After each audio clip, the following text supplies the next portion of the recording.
esto yo creo que es uno de los grandes problemas que tiene todo el país, no vengo a hablar de eso, pero nada más quiero dejarlo en la mesa. ¿Por qué Brasil, yo casi en muchos foros hago esta pregunta, ¿por qué en Brasil cayó Lula, Dilma Rousseff, una presidenta de la República? Bueno, a mí me caía bien el Lula, ¿no? Porque yo también he sido sindicalista. Fernando Collor de Mello. No, otro, ¿verdad? Porque sí hay autonomía de la Fiscalía de la Nación. Pero no nada más eso. Por el caso Petrobras o Petrobras, hay legisladores procesados y presos. Hay, o sea, ya para que un presidente caiga por actos de corrupción. Pero ¿cómo se elige al procurador de los estados o al procurador de la República? Pues todos los ministerios públicos votan por una terna y entonces esa es la que le ponen a disposición al procurador, digo, al presidente o al gobernador. ¿Ustedes creen que el procurador le debe el cargo al presidente? ¿Ustedes votarían por un compañero que sea corrupto, flojo, inepto? Algunos cuantos sí, porque sea su cuate, pero la mayoría no. Porque defienden entonces, hay una identidad. Y esa es parte de la autonomía. Yo creo en eso. Yo creo que el país tiene que avanzar para allá. Bueno, se los dejo también como reflexión, ¿verdad? O sea, eso, y el servicio civil de carrera en Brasil, España, por ejemplo, el servicio civil de carrera está muy avanzado. Es decir, no es como aquí aquel servicio civil de carrera que vimos en el CENTE, ¿no? El CENTE, por ejemplo, si ustedes veían el reglamento, es muy completo. Pero a la hora de qué pasaba, realmente nada más concursaban un 20% de plazas. El otro 80% se la repartían entre los titulares de la Secretaría de Educación y el sindicato. Y también era una manipulación y una simulación los cursos, como aquí vamos a decir que fuera un curso del CENTE, ¿no? Estaban registrados los 200 y tantos que deben estar y nada más venían la mitad. Ah, pero a todos les daban su constancia, porque esa constancia les contaba el número. Parte de la corrupción que tiene el país y que tiene que avanzar. Entonces, en Brasil, por ejemplo, se puede, para ingresar a un puesto de base, tiene que haber un concurso serio y un examen de oposición, y para ascender también. Y entonces, ¿con quiénes llegan los gobernadores, presidentes municipales o el presidente de la República? Pues con quien tiene que llegar nada más, que son los mandos primeros o segundos. De ahí para allá todos son de un verdadero servicio de carrera. Entonces la gente cuida su trabajo, hay una cultura de más legalidad y de profesionalización. Yo creo que eso le hace falta también al país, a los estados y a los municipios. Y yo estoy en la política y sé que nosotros llegamos con muchos compromisos. No le hace. Esas son las reglas de juego que hoy tenemos. Pero eso no quiere decir que tengamos que estar toda la vida así. Hay que buscar cómo mejorar. Si no, ¿qué país le vamos a dejar a nuestros hijos? Vamos avanzando porque creo que ya están acá presionando los del tiempo. Y el maestro Benito allá se despertó también a sacar nuestra efectividad de la convocatoria de notificación. Fíjense, para mí algo fue sorpresivo cuando una experta en esto me decía, no, Héctor, es que hasta el notificador tiene que estar preparado. Ah, caray, pues no es nada más citarlo a una junta ahí de mediación o conciliación. No, pues sí es cierto, ¿no? Porque por ejemplo, si manda un policía investigador o judicial, sí digo, en aquellos tiempos me acalambra y todo, no, tiene que ser alguien preparado para que efectivamente pueda notificar de manera oportuna, que la persona sienta confianza que va a ir precisamente a un acto de mediación mediación o conciliación, etc. Pero el porcentaje de dichas programadas que se verifican, tasa de conclusión del proceso alternativo por acuerdo reparatorio, tasa de cumplimiento de los acuerdos reparatorios, cantidades recuperados por concepto de reparación del daño. Vamos un poco más adelante. ¿Qué significa todo eso? Bueno, pues hay que estar midiendo cómo vamos a ir mejorando, ¿verdad? Porque lo que no se evalúa, lo que no se puede medir, pues no se puede mejorar. Todo se puede medir, hay que hacerlo. Y ahí, bueno, en Oaxaca, por ejemplo, de asuntos atendidos, 3.000, 3.000 y tantos, 6.000, 7.000, 8.000. 2015 pues es una cifra parcial, pero si ven, va aumentando, eso significa que ha habido más confianza y que están mejorando. Y en cuanto a la reparación del daño, ¿no? 2010, 2 millones, 2011, 4 millones, 8 millones, 9 millones. ¿Cómo va subiendo? ¿Verdad? ¿Qué quiere decir? Que empieza a haber más confianza, que empieza a haber efectividad, etcétera.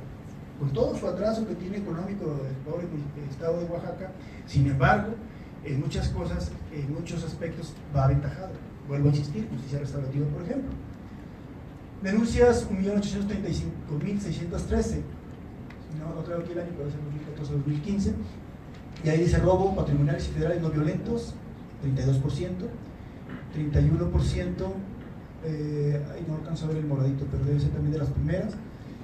Imprudenciales, conflictos incipientes 6%, alto impacto social, no alcanzo a ver el color, tampoco me van a disculpar.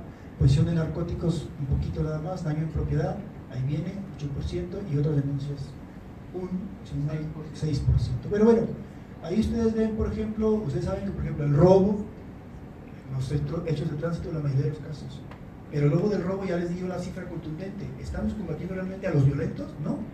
Estamos, por ejemplo, hay otro tema también pendiente, la reforma a los códigos penales de los estados y del país. ¿Por qué? Por la pena irracional. Por ejemplo, hay delitos en donde el patrimonio vale más que la vida, y eso pues es una contradicción. Entonces hay que hacer una revisión de todo eso. Y ahora el nuevo sistema, que es garantista, que no va buscando que haya prisión ni a la alta penalidad, sino realmente priorizar la reparación del daño, la justicia efectiva, etcétera, pues tiene que revisarse. Entonces no se está revisando, al contrario, seguimos con la moda de incrementar las sanciones. En México, por ejemplo, en la Cámara se hizo una ley federal de hidrocarburos. Criticamos y votamos en contra. Señores, ya existe el Código Penal, ya existía un capítulo para eso. No, hay que darle certeza jurídica a los grandes empresarios, a los que invirtieron en la reforma energética. Peor aún, no pasaba ya un año, volvieron a reformarla, y ahí es uno de los casos que les digo. Por ejemplo, revisé el Código Penal Federal, hablaba de delito homicidio simple intencional, no recuerdo ahorita, pero más o menos 20 años en la pena máxima. Y acá, en el robo de hidrocarburos, con todo lo que ustedes se ha puesto de moda en los medios de los guachicoleros y todo lo que ustedes quieran, que sí son una mafia, pero también existe la ley de delincuencia organizada. Y sin embargo, se logró, nosotros estamos en contra como fracción, porque nos pareció una cosa irracional, pero ahí se incrementaron sanciones más allá del delito de homicidio intencional, por un robo grave o lo que ustedes quieran. Así de ilógico. Y ahorita, aquí en Jalisco he estado viendo también algunas sanciones que se están incrementando de manera irracional. ¿Por qué? Por las modas. Porque los medios lo traen de moda y hay que salir a decir que estamos haciendo algo en el Congreso y no estamos haciéndolo de manera en el contexto del nuevo sistema de justicia penal. No en todos los casos, habrá alguno que me diga, oye, Víctor, revisa este caso. Bueno, son excepciones, pero el incrementar sanciones no va en cuanto a lo que se busca en el nuevo sistema. Se los digo así, hay que revisar. Bueno, más o menos ahí también cómo está en cuanto a la ciudad. En 9 municipios, 35% pueden ser mediables. El narcomenudeo, y si mal no creo, es un 8%. Violencia no intencional. Bueno, los colores ahí se me confunden, pero ahí viene un poquito. Otros delitos, ahí más o menos lo pueden revisar. Entonces no voy a dejar a sus órdenes esta para que la vean con más calma. Vamos adelante. 59% de los recursos dedicados a los delitos menores no violentos, un gran nicho de oportunidades ahí para canalizar casos de justicia alternativa. O sea, yo creo que a estas alturas nadie podemos cuestionar la bondad que tiene la justicia alternativa, pero lo importante es que se canalicen las buenas prácticas, etc. Vamos adelante.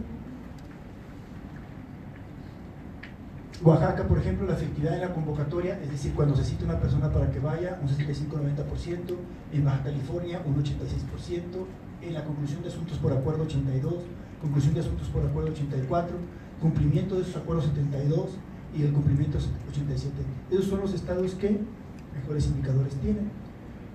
Solo se reportó el 9.8% y se evidencia de que en varios estados los mecanismos alternos de solución de controversia impactan en muchos conflictos que de otra forma quedarían sin ser denunciados, como conflictos violentos o delitos latentes. O sea, hablando en un contexto amplio de cultura de paz, que algún tratadista decía ahí que la cultura de paz no iba relacionada con eso, claro que va, porque la cultura de paz no es nada más allá de los conflictos bélicos, es una cultura amplia de la no violencia, de buscar cómo disminuir la violencia incluso desde casa. Entonces, también cuando ustedes que saben de verdad más que yo, no me dejarán mentir que si un asunto se convenia, es mejor que si se llega a una sentencia, ¿no? Con efectos ante la sociedad. Porque, por ejemplo, una persona que se le ha implementado una sentencia, ya la justicia es muy eficaz, pues la persona, en términos de justicia restaurativa, en términos de cultura de paz, va a quedar más inconforme que alguien que llegó a un acuerdo o un convenio. Por eso, dentro de muchas más bondades de la justicia alternativa, debemos de buscar que esto avance hacia adelante. Bien, y bueno, ya sabemos que aminorará la carga procesal de los tribunales, reducir el costo y la demora en la resolución de conflictos, de lo que hemos hablado así muchísimo toda la plática. Y bueno, vamos a concluir con esto. lo que yo ya les decía al principio, la Ley Nacional de Mecanismos Alternativos de Solución de Controversias, que dice, dentro de varios artículos, tuvimos una mesa de trabajo con varios de los prestadores de los centros privados, hace algunos meses, donde yo estoy ahorita todavía trabajando para hacer la propuesta legislativa. Varios artículos contemplan, vamos adelante, ahí dice esta palabrita que es la clave. Sigue. Dice, bueno, está en la siguiente, pero dice: glosario por los efectos de esta ley se entenderá por facilitador el profesional certificado de órgano cuya función es facilitar la participación de los intervinientes en los mecanismos alternativos. ¿Cómo queremos que diga? Esta es una propuesta que está también sujeta a lo que ustedes puedan opinar, y que si me llegan alguna propuesta que ayude, bienvenida. Nosotros decimos, en virtud de que la Ley Nacional de Mecanismos en materia penal no contempla la figura jurídica de los centros privados, ni de prestadores privados certificados o facilitadores como contempla la ley, ¿qué proponemos? Centros privados. El centro debidamente acreditado con personal debidamente certificado en el que se cumplan todas y cada una de las formalidades de ley. O sea, no lo contempla aquí en el glosario de la Ley Nacional los centros privados. ¿Habla de qué habla?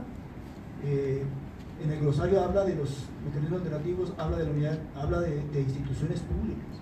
Pero hay que dejarlo claro que lo más importante de las instituciones públicas son los centros privados. Pues si estamos hablando que las instituciones no pudieron dar respuesta. Ahora, yo no he hecho un ejercicio, y no, ojalá no ande por aquí el doctor Pedro Carvajal, pero casi estoy seguro que nos ha estado costando más, y no nada más es para Jalisco, es para todo el país, el Instituto de Justicia Alternativa, que los resultados que ha tenido. ¿Cómo? Haciendo un ejercicio, no sé si hay algún empleado. O sea, lo que quiero decir es que tenemos que buscar que las instituciones sean eficaces. ¿Cómo sería ese ejercicio? Ver cuántos asuntos ha resuelto sobre lo que nos cuesta y dividirlo. Y entonces decir, oye, pues mejor lo que nos está costando, mejor hay que buscar. O sea, ese es el problema en nuestro país, mucha burocracia. Si se va a hacer burocracia es para que se resuelva. Por eso la propuesta en todo el país es, oye, las instituciones no han resuelto el problema de justicia, tenemos que abrirle la participación a los centros privados. Hay mucha gente que puede pagar, que le va a costar más un juicio que resolverlo ante un centro privado. Esa sería, y no porque me haya convencido Benito y muchísimos, no, porque yo estoy convencido que la sociedad es la que puede darle vuelta a esto. Vamos adelante. Concluimos, Fíjense, el artículo 44 dice: autoridades auxiliares y redes de apoyo. El órgano podrá celebrar convenios para su adecuado funcionamiento con los servicios auxiliares y complementarios prestados por instituciones privadas, públicas o privadas. El único, es de lo poquito que habla. Pero ese podrá me suena como en la ley de, yo traigo este tema también de las personas con discapacidad, está llena de buenas intenciones, pero en la práctica ninguna autoridad les cumple, porque todas las normas jurídicas son de buenas intenciones, no hay obligatoriedad para el Estado ni para las instituciones. Entonces, un poco para atrás, anterior, ya que Raúl termina de chatear con la novia, dice: autoridades auxiliares y redes de apoyo. El órgano deberá celebrar convenios para su adecuado funcionamiento con los servicios auxiliares y complementarios prestados por instituciones públicas o privadas. Obligatorio. Siguiente. Requisitos para ser facilitador: deberá, bueno, eso ya, claro que sí, y además acreditar la certificación, porque tampoco podemos que lo privado pues se maneje, se tiene que haber una regulación. Siguiente. Y obviamente pues ingresar al órgano, los facilitadores deberán cubrir, pues obviamente pues también hay que acreditar que sabemos, porque si no va a ser un masacote y se puede prestar a corrupción y se puede prestar a que hagamos las cosas peor de lo que ya están. Vamos adelante. Pero ahorita no trajimos todos los artículos, pero por lo menos de los que yo recuerdo son 8 o 10 que hablan de podrá.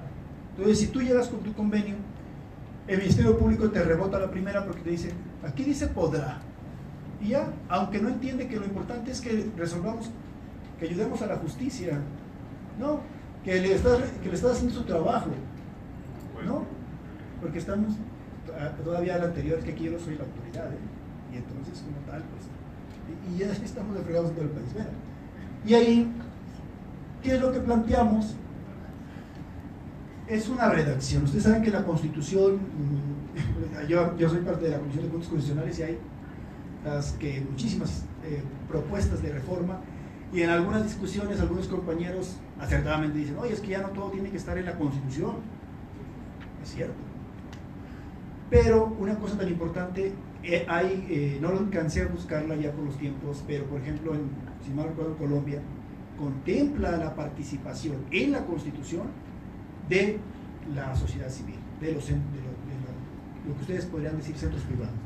Entonces, sí tenemos que dejarle claro, porque por ejemplo yo venía leyendo a Hernández Tirado, un magistrado del Estado de México, y ahí habla, por ejemplo, que yo al principio decía esto: la participación de los centros privados y de la mediación particular y el rol del abogado particular no está limitada en la ley, no está limitada, y lo que no está prohibido, pues para el particular está permitido, dicen los principios constitucionales. Entonces, nosotros lo que planteamos es, en esta propuesta de reforma tendría que quedar también así: los mecanismos alternativos de todas las materias debidamente reguladas por las leyes procesales, mismas que serán realizadas como un acto prejudicial o un acto preprocesal, es decir, deberá de agotarse antes de promover la demanda o denuncia. Ya está muy grande, pero ahí sería simplemente con 3 renglones que quede claro que hay una obligación constitucional de agotar el tema prejudicial. Esa sería una propuesta. Pero yo estoy abierto a escuchar sus propuestas de ustedes para llevar una propuesta a la Cámara y empezar a empujar. Y bueno, con esto yo les agradecería, estoy abierto si todavía tenemos tiempo para preguntas, respuestas, sugerencias u ofensas. Yo les agradezco de corazón que hayan tenido la paciencia para escucharnos, que no estén dormidos.